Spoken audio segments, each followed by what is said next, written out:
Good morning. Saya percaya dengan Indonesia. Kapag halos na sa mga pasishin, araw na kayo na ito na lo pasishin. Araw ay si yang ke yang may kita. Pamiyade ay si nasha. Araw shema ay ati the kehatin. You know, we grew up on what is the Hopi partition land. That's where my mom still lives, and my dad resides over in the Edsel chapter, so he relocated out there. So if he now Hopi, he probably ate the cattle his raised. So, yeah, good one. Yeah, I'm glad to be here today with all of you, and I'm glad all of you are here. And thank you, Amber, and everybody involved in getting this event planned and you know, the whole agenda, everything. Thank you for the hard work that you put into it. And then, so, you know, it is a big topic to talk about. And you know, it's the whole point to putting this institute at Diné College on behalf of the Navajo Nation. You know, we don't really, we don't have all the information. We don't know what really goes on out there. We kind of have an idea, we have our assumptions, you know, but I'm glad this is happening because we want to know what the true reality of what is happening in our communities. And what, you know, one of the things I always think about when it comes to, you know, you start researching something, you start putting, you start gathering information, right? Searching for information. And sometimes you never know what you might find, right? And so when I see that, you know, it's not just a missing and you know, it's just not missing persons. You know, it's going to go into other areas, and that, you know, that's just something that's going to happen along the way. And that's something that I'm glad, you know, it's open to what else could be going on. You know, the other day we were talking with different, you know, people from different Navajo Nation departments, and there was a criminal investigator there. And one of my questions for him was, what do we know about missing persons right now? And, you know, just as in terms of the Navajo Nation. And his response was, you know, a lot of the missing persons, when it comes to those cases, he said it's like cheating spouses who don't want to be, you know, they want to be secretive and they don't want people to know where they're at, right? And then there's young couples who, because their parents don't approve of their real, you know, who they're with, sometimes they go off together too, and they don't want people to know where they're at. You know, and those kind of things, and those are some of the things that he mentioned. And he said, when you talk about missing and murdered, where there's that and in there, right? It's not missing and or murdered. We're not talking about just missing. We're not talking about just murder. You're putting two things together. And those kind of cases, according to him, it's very rare, especially if it's on the Navajo Nation. I'm sure if you go off the nation, then the statistics there are probably different.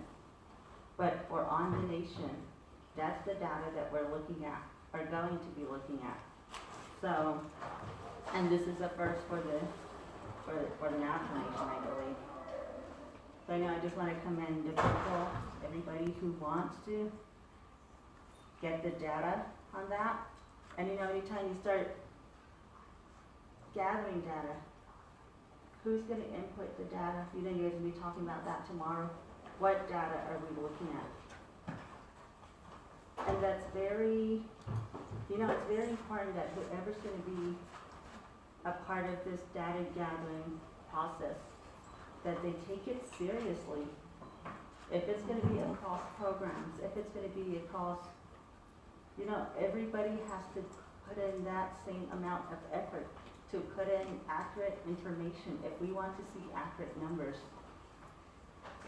And it is so important we get the right numbers, the right information, because this information is what we're going to be using. It's going to be used to go access other resources, other funding, to resolve a lot of these issues, all in the name of healing families, healing individuals, healing homes. And if we don't get the right information, there's still going to be people out there who are still going to be hurting, who are going to feel like they've never received justice for certain things that have happened to their family members. So that's just something that I want to point out there. And then the speaker before me, I didn't get your name, Ms. Gilmer. You know what she mentioned about Navajo cultures? And I truly believe that too. And that's what I challenge everybody out there when I speak. You know, it's some people, they'll say, I didn't go to school. But to me, my response is, you already know what to teach.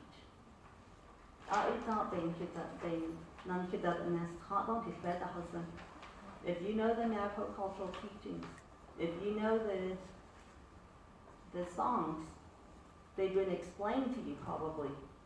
This is what it means.